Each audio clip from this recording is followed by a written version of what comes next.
നമ്മളിപ്പോൾ ഉള്ളത് മൈസൂരാണ്. അപ്പോൾ മൈസൂരത്തെ ആദ്യത്തെ ഡെസ്റ്റിനേഷൻ എന്ന് പറയുമ്പോൾ ശ്രീ വേണുഗോപാല സ്വാമി ടെമ്പിളാണ്. ആ പോണ വഴി നമ്മളപ്പോൾ ബ്രേക്ക്ഫാസ്റ്റ് കഴിക്കാൻ വേണ്ടി സൈഡിൽ തന്നെയുള്ള ഒരു ലോക്കൽ റെസ്റ്റോറൻറ്റിൽ കയറി ഒരു മസാല ദോശയാണ് ഓർഡർ ചെയ്തത്. ഒരു ആവറേജ് ടേസ്റ്റൊക്കെ തന്നെയായിരുന്നു മസാല ദോശയ്ക്ക്. 70 രൂപയെങ്ങാണ്ടുമായിരുന്നു ഒരെണ്ണത്തിൻ്റെ പ്രൈസ് വന്നത്.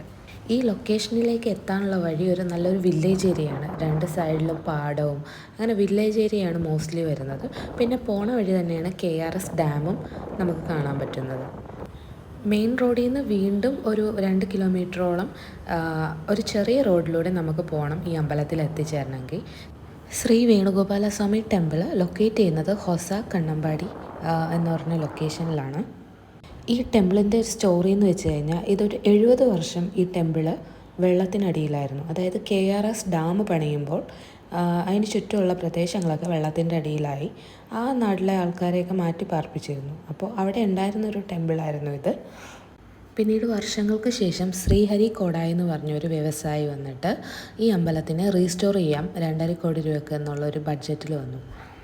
ആദ്യം ഇവരിത് റീലൊക്കേറ്റ് ചെയ്യാൻ ഉദ്ദേശിച്ചത് മധുവന പാർക്ക് മൈസൂരിലായിരുന്നു. പക്ഷേ വില്ലേജേഴ്സ് പ്രൊട്ടസ്റ്റ് ചെയ്തതുകൊണ്ട് അത് അടുത്ത് തന്നെയുള്ള ഒരു വില്ലേജിലാണ് ഇത് റീലൊക്കേറ്റ് ചെയ്തത്. KRS ഡാമും വൃന്ദാവനും ഈ അമ്പലത്തിൻ്റെ അടുത്തുനിന്ന് 9 കിലോമീറ്റേഴ്സാണുള്ളത്. ഈ അമ്പലത്തിൻ്റെ റീസ്റ്റോറേഷൻ്റെ ടൈമിൽ ഇതിൻ്റെ ഒറിജിനാലിറ്റി നഷ്ടപ്പെടാതിരിക്കാൻ വേണ്ടി 16,000-ഓളം ഫോട്ടോഗ്രാഫുകളും അതേപോലെ തന്നെ കുറേ വീഡിയോസും എടുത്ത് വളരെ ശ്രദ്ധിച്ച് കുറേ അധികം സ്കിൽഡായിട്ടുള്ള ആർട്ടിസ്റ്റുകളെയും കൊണ്ടുവന്നാണ് ഇതിൻ്റെ കൺസ്ട്രക്ഷൻ അവർ കംപ്ലീറ്റ് ചെയ്തത്. 2011 ഇതിൻ്റെ കംപ്ലീഷൻ നടന്നത്. ക്ഷേത്രത്തിനകത്തേക്ക് ക്യാമറ നമുക്ക് കയറ്റാൻ പറ്റുന്നതല്ല. അതുകൊണ്ട് പുറത്തെ വീഡിയോകൾ മാത്രമാണ് എടുക്കാൻ പറ്റുക. കാവേരി നദിയുടെ തീരത്താണ് ഈ അമ്പലം ഇപ്പോൾ പ്രതിഷ്ഠിച്ചിരിക്കുന്നത്. പിന്നെ ഇവിടെ ഒരു പ്രത്യേകത എന്ന് വെച്ച് കഴിഞ്ഞാൽ അവരൊരിക്കലും ദക്ഷിണയോ സംഭാവനയോ ഒന്നും നമ്മുടെ കയ്യിൽ നിന്ന് അക്സെപ്റ്റ് ചെയ്യില്ല. അതെല്ലായിടത്തും എഴുതി വെച്ചിട്ടുണ്ട്. പിന്നെ നമ്മൾ അവിടെ നിന്ന് പോയത് വൃന്ദാവൻ ഗാർഡൻസിലേക്കാണ്. വൃന്ദാവൻ ഗാർഡൻസ് ലൊക്കേറ്റ് ചെയ്യുന്നത് സിറ്റിയിൽ നിന്ന് 12 കിലോമീറ്റർ അപ്പുറമായിട്ടാണ്. വൃന്ദാവൻ ഗാർഡൻസിൻ്റെ സൈഡിൽ തന്നെയായിട്ടാണ് KRS ഡാമും കാണുന്നത്. നമ്മളതിൻ്റെ മുകളിലായിട്ട് കയറ്റിയൊന്നും വിടത്തില്ല. 1927 മൈസൂരിൻ്റെ ദിവാനായിരുന്ന സർ മിർസ ഇസ്മയിലാണ് വൃന്ദാവൻ ഗാർഡൻസിനെ രൂപകൽപ്പന ചെയ്തത്. അദ്ദേഹം നമ്മുടെ ലാൽബാഗ് ബാംഗ്ലൂരുള്ള ലാൽബാഗ് കണ്ട് ഇൻസ്പയർ ആയിട്ടായിരുന്നു വൃന്ദാവൻ ഗാർഡൻസിനെ കൊണ്ടുവരാൻ തീരുമാനിച്ചത്. ഡാമിനോട് ചേർന്ന് തന്നെ കാവേരി ദേവിയുടെ ഒരു സ്റ്റാച്ചു വെച്ചിട്ടുണ്ട്. അവിടെ പൂജയൊക്കെ നടക്കാറുണ്ട്.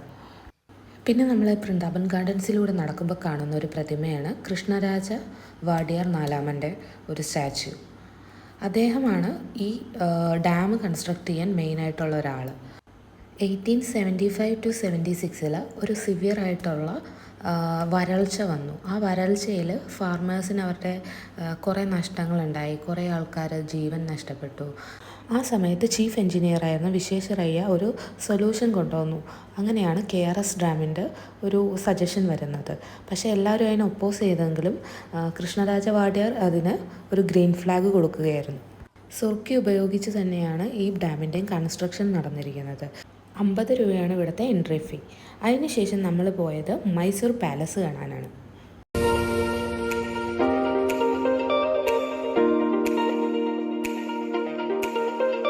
ഇപ്പോൾ കാണുന്ന മൈസൂർ പാലസിന് മുമ്പ് ഇവിടെ ഒരു ഓൾഡ് കൊട്ടാരം ഉണ്ടായിരുന്നു.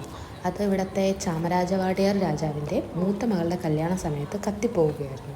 അങ്ങനെ അവരൊരു ബ്രിട്ടീഷ് ആർക്കിടെക്ചറിനെ സമീപിക്കുകയും പുള്ളിയാണ് ഇപ്പോൾ കാണുന്ന ഈ കൊട്ടാരം പണിതത്.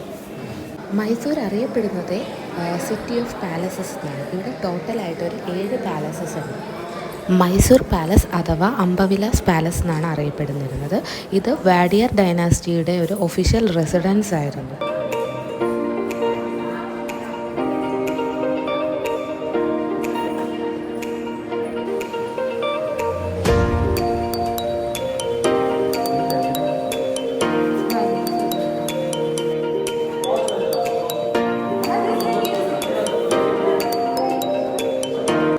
ആയിരത്തി 1930 ജയചാമ രാജേന്ദ്ര വാഡിയാറിൻ്റെ സമയത്താണ് പിന്നെ ബാക്കി കൺസ്ട്രക്ഷൻ നടന്നതൊക്കെ. ദർബാർ ഹാളും അങ്ങനെ കുറേ ഏരിയ എക്സ്പാൻഡ് ചെയ്തെടുത്തതും ആ സമയത്തായിരുന്നു. പാലസിൽ എൻട്രിക്കായിട്ട് ഇവർ വാങ്ങുന്നത് ഒരാളുടെ കയ്യിൽ നിന്ന് 100 രൂപയാണ്. പിന്നെ അത് ചിൽഡ്രൻ ആണെങ്കിൽ 50 രൂപയുമാണ് ചാർജ് വരുന്നത്.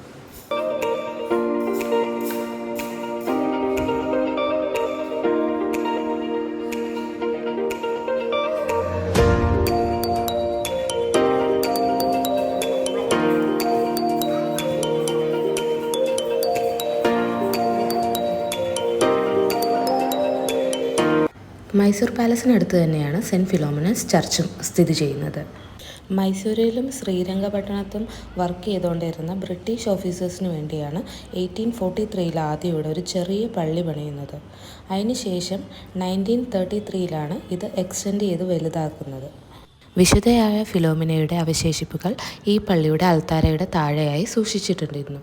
പള്ളിയുടെ മുമ്പിൽ തന്നെ സെൻറ്റ് ഫിലോമിനയുടെയും പിന്നെ ഉണ്ണിയേശുവിനെ ഏന്തി നിൽക്കുന്ന ഔസേ പിതാവിൻ്റെയും ഒരു പ്രതിമ സ്ഥാപിച്ചിട്ടുണ്ട്. ഏഷ്യയിലെ തന്നെ ഏറ്റവും വലിയ പള്ളികളിൽ ഒന്നായിട്ടാണ് ഇത് കണക്കാക്കപ്പെടുന്നത്.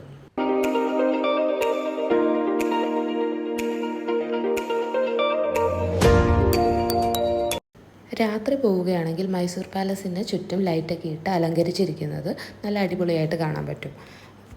കുതിരവണ്ടിയിൽ കയറി പാലസിന് ചുറ്റും ഒന്ന് ചുറ്റി വരാനൊക്കെ അവിടെ സംവിധാനങ്ങളുണ്ട്. പിന്നെ മറക്കാണ്ട് പോകേണ്ടത് ദേവരാജ മാർക്കറ്റിലാണ്. ഒരു സൈഡിൽ ഫ്രൂട്ട്സും ഒക്കെ അവൈലബിൾ ആണെങ്കിൽ മറ്റൊരു സൈഡിൽ തുണിയും വീട്ടിലേക്ക് ആവശ്യമുള്ള പലതും കിട്ടുന്ന മാർക്കറ്റുകൾ അവിടെയുണ്ട്. മൈസൂർ പോകുമ്പോൾ ഒഴിവാക്കാൻ പറ്റാത്ത ഒന്നാണ് മൈസൂർ പാക്ക്. ഇത് കിട്ടുന്ന ഏറ്റവും ഫേമസ് ആയിട്ടുള്ള അവിടെ ഒരു കടയാണ് ഗുരു സ്വീറ്റ്സ്. ഞങ്ങൾ പോയെന്ന് അത് അവധിയായിരുന്നു. അപ്പോൾ നിങ്ങൾക്ക് അതിൻ്റെ സൈഡിൽ തന്നെയുള്ള മറ്റൊരു ബേക്കറിയിൽ പോയി വാങ്ങാവുന്നതാണ്. പലതരം സ്വീറ്റ്സ് അവിടെ അവൈലബിൾ ആണ്. മൈസൂർ പാക്കിൻ്റെ തന്നെ പലതരം ഫ്ലേവേഴ്സ് ആയിരുന്നു അവിടെ ഉണ്ടായിരുന്നത്.